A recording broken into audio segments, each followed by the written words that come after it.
Olá, sejam todos muito bem-vindos a mais um CONOED, Congresso Nacional Online de Educação Domiciliar.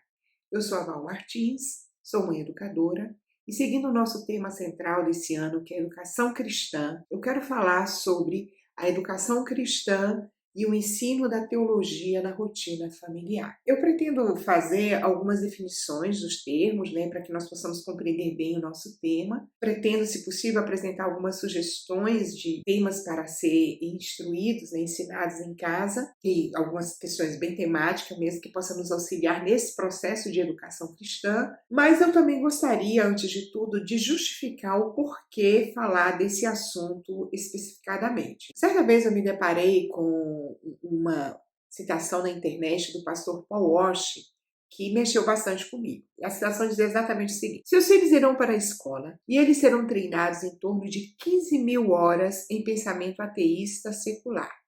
Depois eles vão para a escola dominical para colorir um desenho da Arca de Noé. Você acha que essas crianças irão conseguir lutar contra as mentiras que estão ensinando na escola? Eu achei bastante intrigante, essa citação, e me fez refletir assim um pouco, porque nós às vezes olhamos muito para o problema do que está sendo ensinado aos nossos filhos, e nós sabemos que de fato isso é um problema. Aquilo que está sendo repassado nas escolas por meio da literatura, da arte, da filosofia, das músicas, das séries, dos filmes, das redes sociais.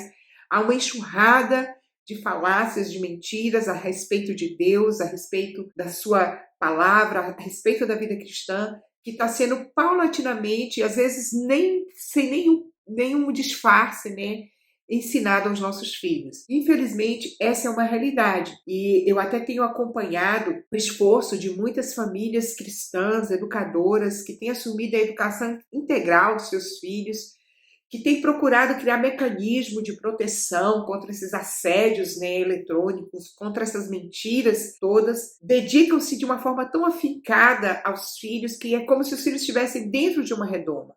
E eu mesma, como mãe educadora, eu já fiz diversos esforços no sentido de proteger ou até de retardar o acesso das minhas filhas a essa enxurrada de informações e de mentiras, que tem sido passado por meio da mídia. Mas o que nós observamos é que, embora todos esses esforços sejam válidos, eles não são suficientes para proteger os nossos filhos. Então, mesmo as nossas crianças que estudam em casa, que possuem pouco ou quase nenhum acesso a essas informações, eles não estão isentos de terem suas mentes, de uma certa forma, assediadas por essas mentiras, como nós já citamos há pouco. E isso tudo tem me feito pensar muito sobre a profundidade do que nós estamos ensinando aos nossos filhos. Uma outra questão que me fez pensar muito sobre esse assunto, uma palestra que eu ouvi há alguns anos atrás. Essa palestra foi ministrada pela Aliança Evangélica Portuguesa e ela, de fato, falava sobre, o assunto era o decrescimento,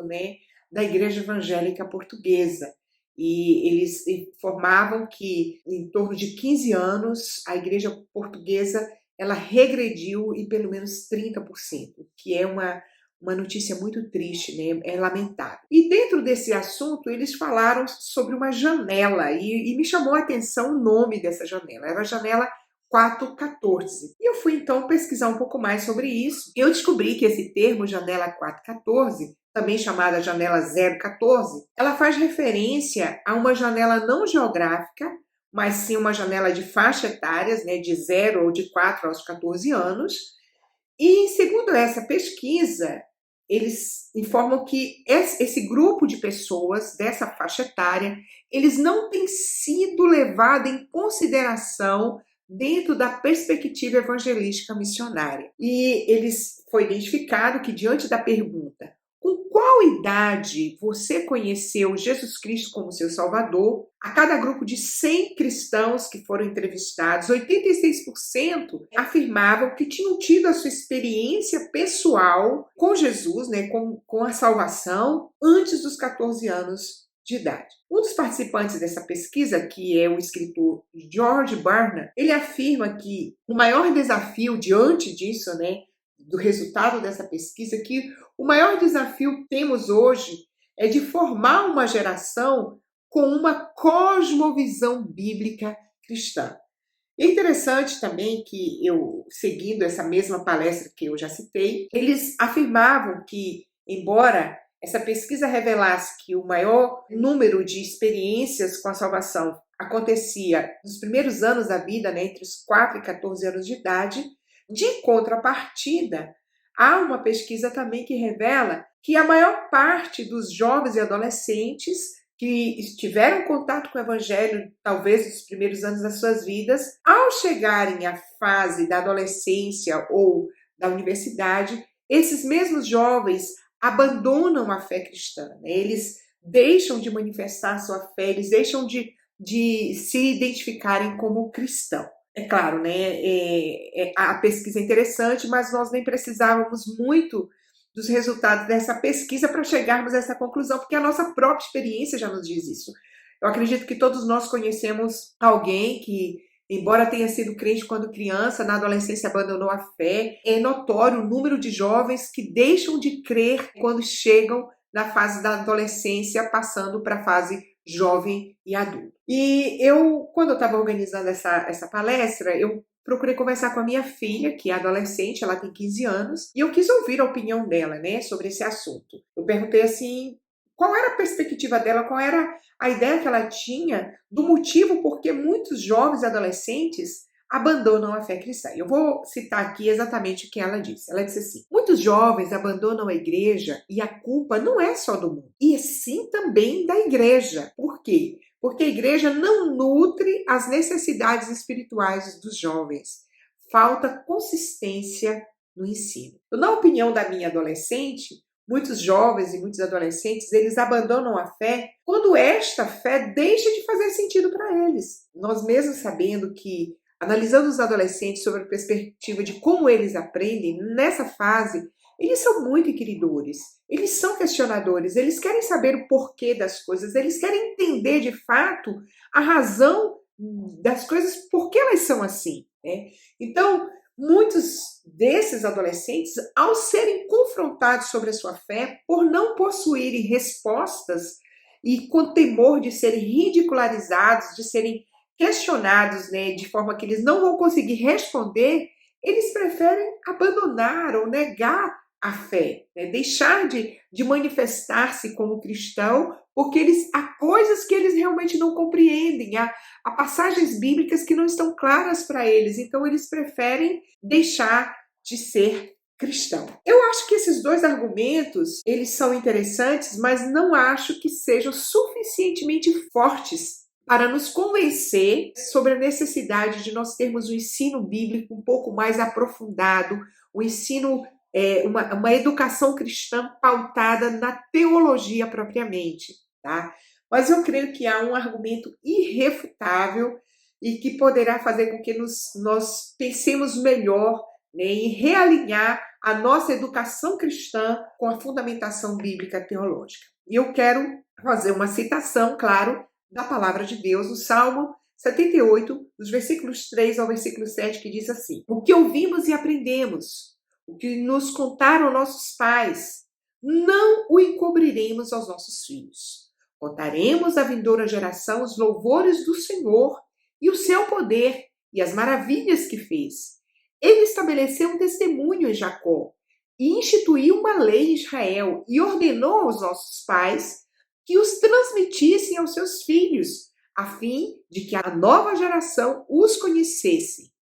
Filhos que ainda hão de nascer se levantem e, por sua vez, os referissem aos seus descendentes, para que pusessem em Deus a sua confiança e não esquecessem dos feitos de Deus, mas lhe observassem os mandamentos. Palavra do Senhor. Imagino que o povo de Deus, eles tinham essas verdades continuamente sendo relembradas, né, em suas mentes. Este é um salmo de Asaf.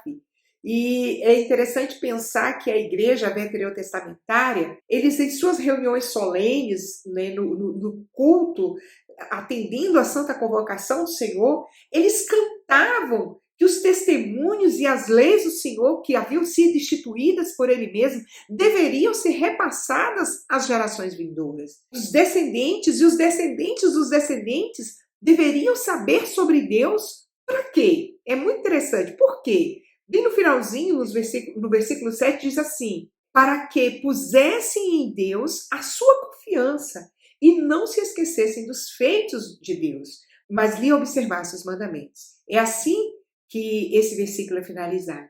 Então, isso tudo nos faz perceber a necessidade, irmãs, de uma educação cristã consistente e bem fundamentada nas Escrituras. Nós entendemos claramente que nós estamos em meio a uma guerra. E nós não estamos falando só de uma guerra. É uma guerra real, é uma guerra monstruosa, é uma guerra desleal, é uma guerra onde os filhos das trevas usam de todos os recursos estratégicos possíveis e viáveis, e até os que não são viáveis, para seduzir a mente e a vida dos nossos filhos, das nossas crianças, dos nossos adolescentes. E uma pergunta importante que nós precisamos responder não é se nós estamos oferecendo uma educação cristã, é qual a profundidade do ensino cristão que estamos dando aos nossos filhos. Será que é suficiente para que eles possam combater na mesma proporção do que eles estão sendo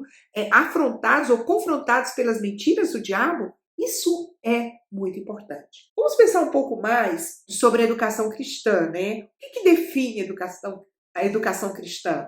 Será que só o fato dela ser cristã é suficiente, né, ter o nome educação cristã? Como e onde ela pode ser ministrada? O presbítero Solano Portela, em seu livro O que estão ensinando aos nossos filhos, eu achei interessante porque ele teve o cuidado de fazer assim uma distinção entre educação secular, educação religiosa e educação cristã. E ele diz assim: a educação secular é o sistema de educação desenvolvido com a ausência de Deus e de sua interação com a criação como premissa.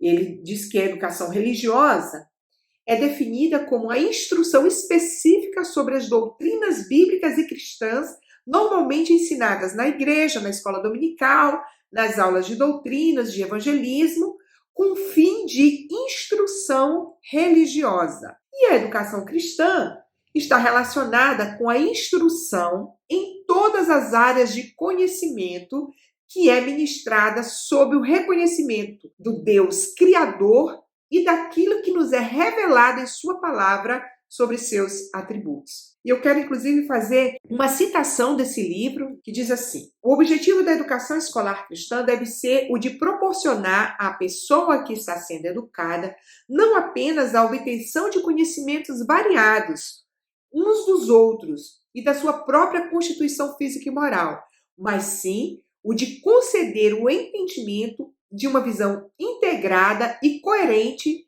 de vida relacionada com o Criador e com seus propósitos. Então, nós, partindo dessa perspectiva do presbítero Solano, nós podemos perceber que a educação cristã, ela é, diferentemente da educação secular, né? Se contrasta totalmente da educação secular, mas ela é mais aprofundada do que a educação religiosa, porque ela está relacionada, sim, com as questões da vida, com o ser holisticamente falando. E eu quero ainda apresentar, para ficar um pouco mais claro esse assunto, uma perspectiva dada pelo irmão Valdeci da Silva Santos. Ele publicou um artigo no site da AECEP, e ele nos diz o seguinte: educação secular, como o nome indica, é aquela perspectiva educacional cuja atenção é horizontalmente dirigida ao século atual e onde a educação é definida como uma atividade sistemática de interação entre seres sociais,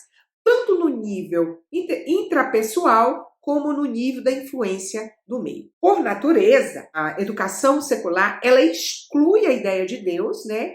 E de tudo aquilo relacionado a Deus, bem como das necessidades espirituais de seus alunos. Então, a educação secular, ela fundamenta-se no construtivismo, ele tem a sua construção, tem seu escopo, né?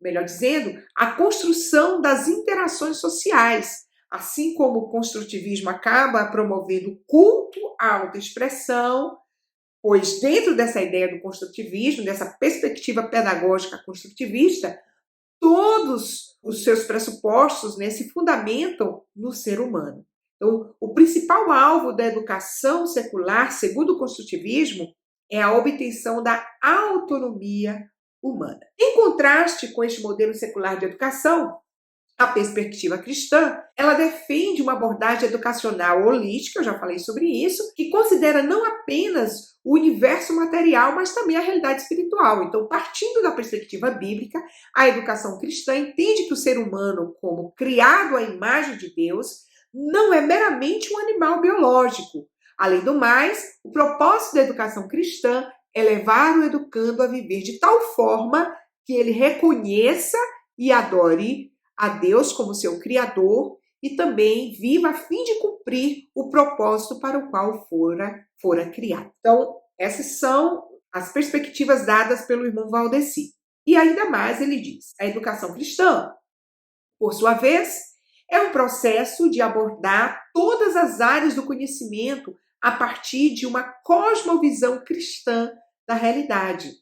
Por natureza, né, o escopo da educação cristã é mais abrangente do que aquela que é dada no ensino religioso, pois o ensino religioso ele define-se como desenvolvimento da pessoa e de seus dons naturais à luz da perspectiva da vida cristã, da realidade do mundo e do homem. A diferença entre a educação cristã e o ensino religioso consiste no fato de que a educação cristã, ela é um processo educativo distintamente fundamentado nas proposições teológicas derivadas das escrituras sagradas, enquanto que a educação religiosa é uma perspectiva de educação desenvolvida para perpetuar e propagar as doutrinas de um determinado sistema religioso. Então, isso nos clareia um pouco mais. É lógico que nós estamos falando aqui de uma educação cristã que é desenvolvida dentro do lar, e nós queremos sim falar da necessidade do aprofundamento, de sedimentar essa educação dentro de uma teologia bíblica, dentro da doutrina cristã, daquilo que nos foi ensinado, que nos é ensinado na Bíblia e é também confirmado pela história da igreja, pelos reformadores. Dadas essas informações, esse clareamento, né, sobre educação secular, educação religiosa, educação cristã, nós podemos chegar ao entendimento de que quando nós estamos ensinando sobre Deus, sobre a Bíblia, sobre como devemos amar ao próximo, sobre como devemos praticar a justiça, para além daquilo que nós aprendemos na escola dominical ou em qualquer outro meio formal de ensino, nós estamos sim praticando o ensino cristão. Isso de uma certa forma nos dá um alívio, né? Tipo, ufa, afinal eu estou praticando a educação cristã, certo? Mas a questão é o que nós estamos realmente ensinando aos nossos filhos, né? Que é, eu quero caminhar para finalizar essa conversa, quero falar um pouco mais sobre isso, tá? Como deve ser a nossa educação cristã? Como o nosso ensino deve ser dentro da nossa casa, do nosso lar? Então, quando nós pensamos em educação cristã, nós não podemos deixar de olhar para aquilo que a palavra do Senhor nos dá como diretriz para uma boa educação cristã. E eu quero citar aqui o texto de Deuteronômio, capítulo 6, dos versículos 6 a 9. É bastante conhecido de todos nós, educadores, pais cristãos, mas eu acho que não é cansativo, né, não deixa de ser proveitoso a repetição. E diz assim: essas palavras que hoje te ordeno estarão em teu coração. Tu as inculcarás aos teus filhos e delas falarás assentado em tua casa, andando pelo caminho, e ao deitar-te e ao levantar-te. Também as atarás como sinal na tua mão, e te serão por frontal entre os olhos, e as escreverás nos umbrais da tua casa e nas tuas portas. Nós podemos, a partir desse texto, caracterizar bem a educação cristã dentro dessas três perspectivas que eu citei ainda há pouco, né? A questão da coerência, da consistência e da continuidade. Nós vamos falar primeiramente da questão da consistência. Por consistência, nós queremos dizer que a educação cristã, ela deve ter profundidade e fundamento bíblico. Quando Deus disse assim: estas palavras que hoje te ordeno, De que palavras Deus estava falando? Sim, isso mesmo, Deus estava falando, se referindo às 2 tábuas da lei. Ele estava falando a Moisés que a casa, os lares deveriam ter ensino teológico e teologia pura, como nós costumamos dizer assim, teologia da grossa, né? Os filhos, eles deveriam aprender da fonte mais pura, diretamente daquilo que Deus havia instituído como lei ao povo. Não haveria aqui adaptação, simplificação, tradução para a linguagem das crianças, formas de bonecos para que as crianças pudessem entender melhor. Perceba, eu não quero de maneira nenhuma criticar nenhum método, nenhuma técnica de ensino, mas eu estou apenas tentando colocar e deixar o mais claro possível de que nós devemos ensinar a palavra de Deus aos nossos filhos sem rodeio, que a teologia deve ser ensinada de forma clara. E quando eu falo ensinar teologia consistentemente, eu não estou falando apenas assim de conceitos, né, que os nossos filhos têm que saber os conceitos do supralapsarianismo, infralapsarianismo. Estamos tentando dizer, né, ou seja, quando nós estamos falando de consistência de ensino, de profundidade de ensino, nós estamos falando de conceitos teológicos para serem memorizados pura e simplesmente. Nós estamos falando, sim, de não omitir aos nossos filhos questões fundamentais e bíblicas, né, que estão relacionadas a todo o conteúdo da Bíblia, que estão relacionados com a questão da criação, queda, redenção, consumação e todas as doutrinas que envolvem esses temas. Um outro aspecto muito importante da educação cristã é a continuidade. O ensino bíblico, ele não deve ocupar apenas um evento pontual da rotina familiar, mas sim ser seguido em todas as atividades da nossa vida familiar. O Senhor Deus, ele teve o cuidado de dar essa orientação ao povo. E na sequência da ordenança da lei, né, quando Moisés recebe de Deus a repetição da lei, o Senhor diz para ele: tu as inculcarás aos teus filhos, e dela falarás quando? Assentado em tua casa, andando pelo caminho, ao deitar, ao levantar. Ou seja, o ensino cristão, o ensino bíblico, o ensino teológico, ele não ocupa apenas um evento formal da nossa rotina, mas sim permear todos os momentos e as atividades que nós praticamos no dia a dia com os nossos filhos. O ensino cristão, ele não pode também ser encerrado, né, quando os nossos filhos deixam de ser quem assim. Muitas vezes acontece isso quando os filhos são pequenos, até nós lemos aquelas Bíblias ilustradas ali para os filhos, né, e tudo. O ensino cristão familiar não pode ser substituído pelo que se é ensinado na escola dominical ou pela reunião semanal na igreja. O ensino, ele deve sim ser continuado e deve ocorrer no ambiente de casa, mesmo quando esses filhos já estão pré-adolescentes, adolescentes, jovens que ainda estão dentro de casa, é continuamente, né? Então, nós já vimos que a educação cristã ela precisa ser consistente no sentido de ser profunda na doutrina e nos temas da teologia bíblica. Ela precisa ser contínua em todos os momentos e em todas as faixas etárias da vida dos nossos filhos. E, finalmente, a educação cristã, ela também precisa ser coerente. E esse ponto, quero dizer que são características da educação cristã, esse ponto ele vem mesmo nos humilhar, né? A nós como pais, educadores, ele vem mexer conosco, porque não é possível conceber um ensino cristão, mesmo que ele tenha profundidade, mesmo que ele tenha continuidade, mas que não haja coerência com o nosso viver como pais. O Senhor disse, no texto que nós já citamos ainda há pouco, o Senhor disse assim: estas palavras que hoje te ordeno estarão no teu coração. Então, primeiramente, deverá estar no coração dos pais. A lei do Senhor, antes de ser um conteúdo de ensino aos nossos filhos, ela tem que ser também conteúdo do nosso coração, ela tem que estar em nosso coração. E é preciso que nós busquemos guardar a lei do Senhor e observá-la no nosso viver diário.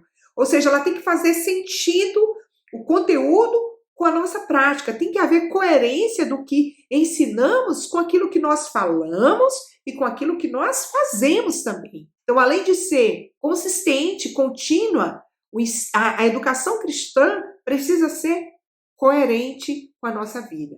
Os versos 8 e 9 de Deuteronômio capítulo 6 indicam que a lei ela deveria ser posta em destaque no ambiente familiar. Ela deveria ser lembrada continuamente, né? Nos umbrais da porta estavam ali, dentro das portas estava a lei do Senhor. Então a ideia é que o ensino cristão ele deve indubitavelmente ser evidenciado na prática das relações familiares, nas decisões familiares, nas conversas que temos, né, no sofá da sala, na mesa das refeições, em todos os momentos que nós estamos nos relacionando e convivendo, nas resoluções dos conflitos familiares que são inerentes, né, às relações familiares inevitáveis também, em todos os momentos, a educação cristã, o ensino bíblico, a doutrina bíblica deve fazer sentido, deve ser coerente. O que se vive deve ser coerente com o que se ensina. Concluindo, então,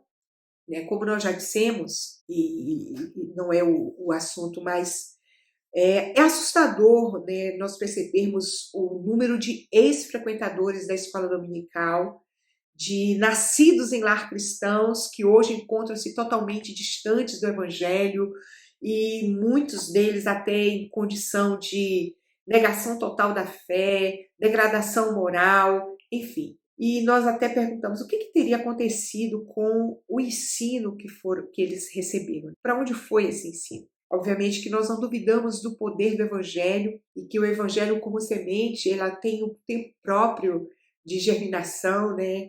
Tem um tempo próprio de produzir os seus frutos, né?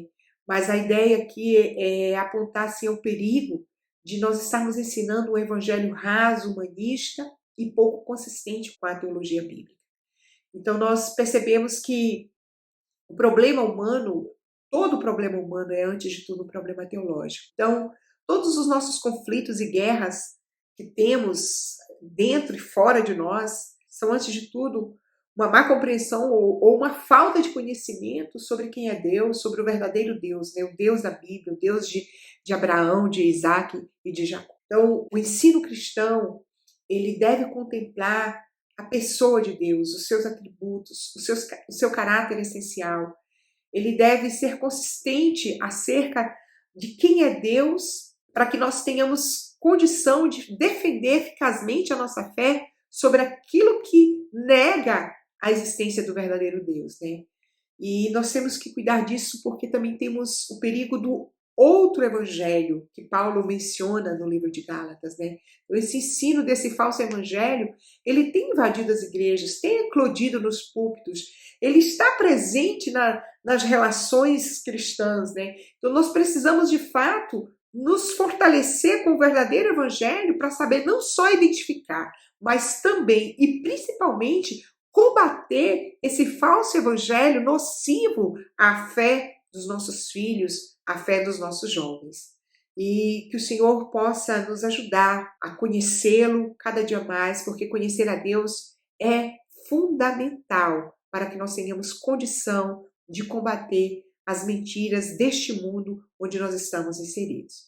Eu quero fazer a sugestão de 2 livros, um eu tenho aqui, que é do pastor Joel Bick, O Evangelho para os Filhos da Aliança, e esse livreto ele apresenta alguns temas assim bem específicos que os pais podem ensinar, né, para os filhos, e ele fala mesmo de pontos bem teológicos, de como a instrução bíblica pode ser ensinada. Eu queria também sugerir um outro livro, eu não tenho aqui, mas ele é fácil de ser encontrado, chama-se Somos Todos Teólogos, de R.C. Sproul, que também ele apresenta temas muito bem fundamentados, com bastante profundidade teológica, que atende bem às demandas e às dúvidas, né, dos nossos adolescentes. Eu quero com isso agradecer a oportunidade de poder estar participando mais uma vez do CONOED, e o meu desejo e oração é que Deus possa nos fortalecer na sua graça, na sua palavra, e que as nossas famílias produzam crentes futuros, né, fortalecidos também na fé, para que as próximas gerações permaneçam com o testemunho verdadeiro do nosso Deus. Que Deus nos abençoe.